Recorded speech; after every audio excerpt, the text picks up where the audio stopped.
Hello everyone, my name is Lowko and welcome to some more Zerg vs Protoss in StarCraft 2 Heart of the Swarm. This is indeed played in a new season. I believe this game was actually played like 2 days ago or so, like actually 2 or 3 days ago, I don't know exactly when. Anyways, this is a game that I played a little while back and it's going to be a pretty weird Zerg vs Protoss played on... what is this map called again? Oh yeah, Shakura's Plateau. Shakura's Plateau is the map name, I'm pretty sure. Now this is the version actually of Shakura's Plateau that doesn't have like the rocks right here in the back door. And I don't know if anyone remembers those, but what could happen is that you could actually spawn in horizontal positions like this, and you could actually knock down the rocks at your main base and knock down your opponent's rocks at the main base as well. And you could sort of just, you know, move between two bases. It was kind of frustrating. But that is not this version that is currently up on the ladders. So in this game, I decided to play a pretty wonky strategy. Normally in Zerg vs Terran, a Roach Bane bust is pretty strong, right? You will go for a Roach Bane bust simply knowing that very few Terran players will actually go for siege tanks, and that most of them will actually try and get a super quick, greedy third command center out. And that is simply the reason why Roach Bane busts are so strong. Versus Terran players. Terran players over time started playing greedier and greedier and greedier, just trying to squeeze out more workers than anything else. And I was thinking a little bit on stream, I was like, you know what? Protoss players have sort of been doing the same thing. The reason why Roach Bane Bust didn't really work versus Protoss for a long time is because Protoss has just started opening up with very quick mothership cores and a couple of sentries as well. But over time what happened is that people started delaying the mothership core even a little bit, and people also started delaying especially the sentries that they're making. So I figured, you know, why not just give it a try? We are at the beginning of a new season anyway, we can play a little bit wonky, the maps are old school anyway and nobody really knows how to play them yet, so why not just try some wonky strats? And that's exactly what I'm gonna go for in this one. I am indeed gonna go for a Roach Bane Bust versus a Protoss into a Swarm Host play. So here I see my opponent putting down an actual pylon right there, and I did go for a hatchery first, so I'm forced to pull a couple more workers right here. So I'm gonna try and actually put the workers on patrol right there. Turns out, my opponent is actually just lying to me. He just made a probe right there, he made a pylon right there, and he actually managed to cut down a lot of worker time right there. And he's pretty happy about it. Now my overlords are meanwhile flying across the map. I have analyzed that he is indeed in the top left corner of the map. And I'm just opening up with a completely gasless build. The same one that you would see in Zerg vs Terran. But instead obviously this is going to be up against the Protoss. I'm gonna get the double gas geyser right around the 5-minute mark or so. And I'm gonna get about 4 queens. I don't know actually if I went for 3 or 4 queens in this game. But you get the general idea. I'm gonna try and get the third base right around the 6 minutes. But it's gonna be mainly used to, you know, make a couple of drones at it if things go wrong, but for the main part is really just there to make the Protoss think that everything is going alright. Now, like I said, this is really the first time of me trying it, so I'm not completely sure.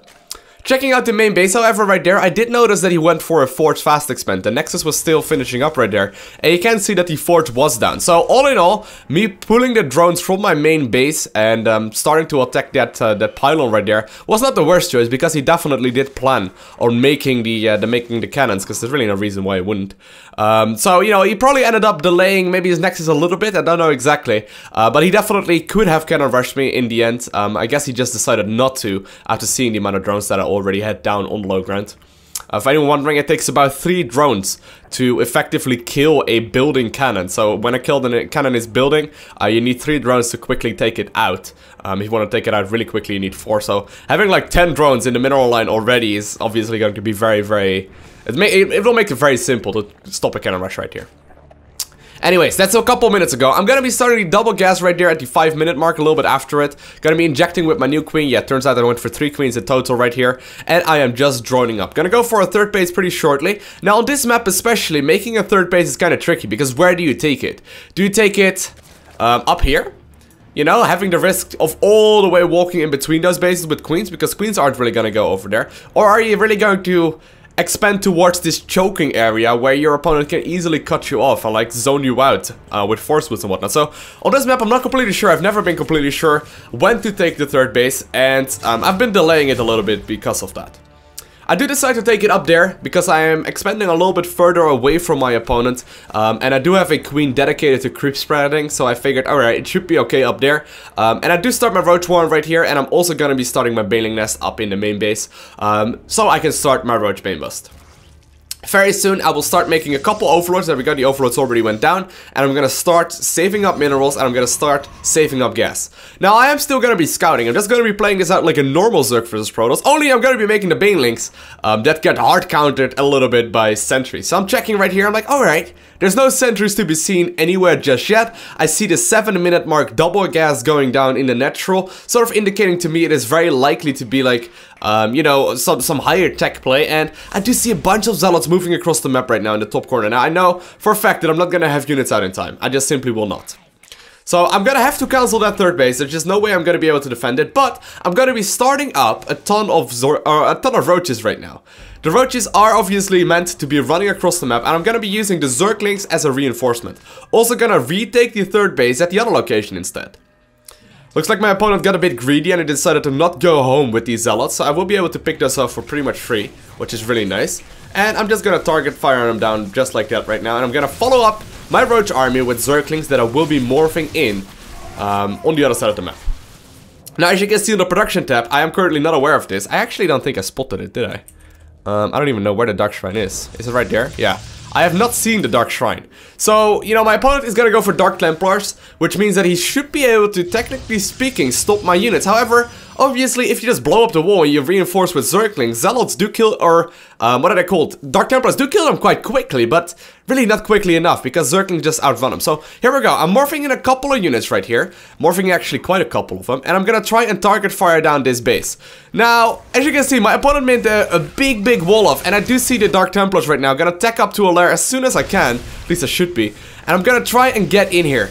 Now, target firing things down, gonna target fire down mainly the robotics facility, knowing that an immortal will not be able to come out, and I also know right now that Colossus are gonna be very difficult to come out. I'm gonna next up target fire down the Dark Shrine right here, and I'm gonna try and get a couple of probe kills as well, and that turns out quite okay as well.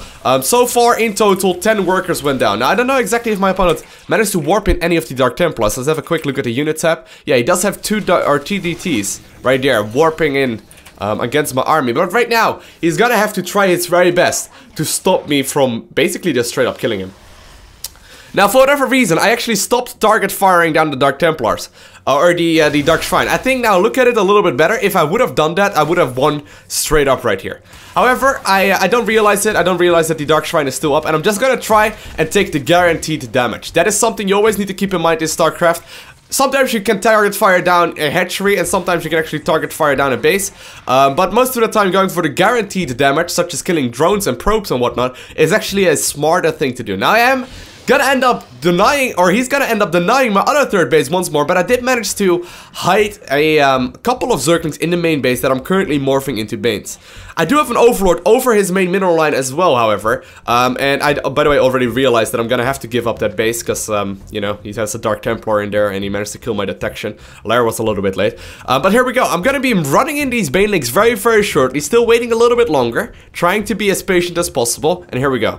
I know for a fact right now that my opponent does not have very many workers, okay? So as long as I kill even more workers, it should be a relatively easy cleanup.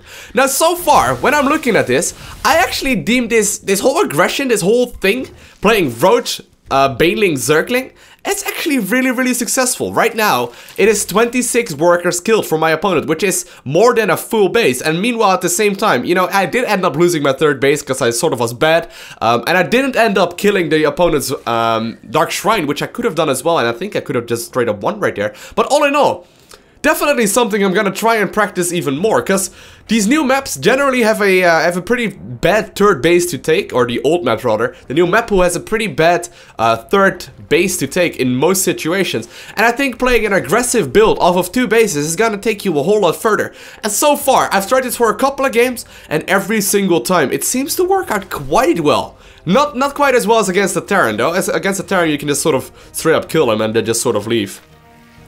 But Protosses definitely do take a lot of damage. Now, Protosses aren't used to this. I think that is the main thing. Protosses are used to being allowed to sit back for pretty much like 10 or so minutes.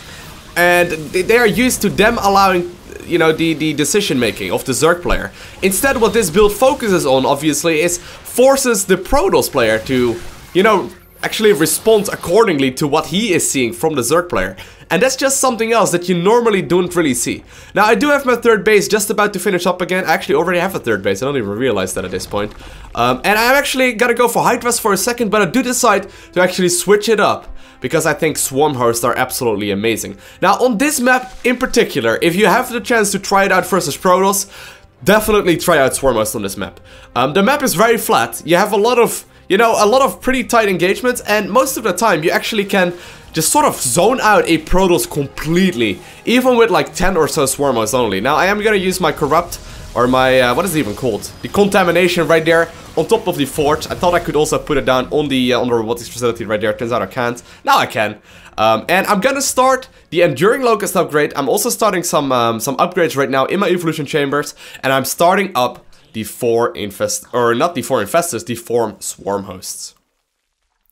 Now, Swarm Host is one of these units that I generally don't enjoy playing too much, but in this situation I actually really like him. The Swarm Host right now sort of allow me to be in a guaranteed position to be ahead, okay? And what I mean with that is that as long as I know that I am on 3 or 4 bases, and I know for a fact that my opponent does not have a third base, I am in a great position to make Swarm Host. Because Roaches and Hydras and whatnot are not really gonna clean up his natural right now. Let's say my opponent goes for a Colossus switch right now and some Archons in there. It's gonna be very difficult for me to kill that. However, obviously, if I get a big amount of Swarm Host out, I am allowed to do some guaranteed damage, and those units are practically free. So right now, in both a defensive situation as well as an offensive situation, I know that my Swarm Hosts are going to be amazing.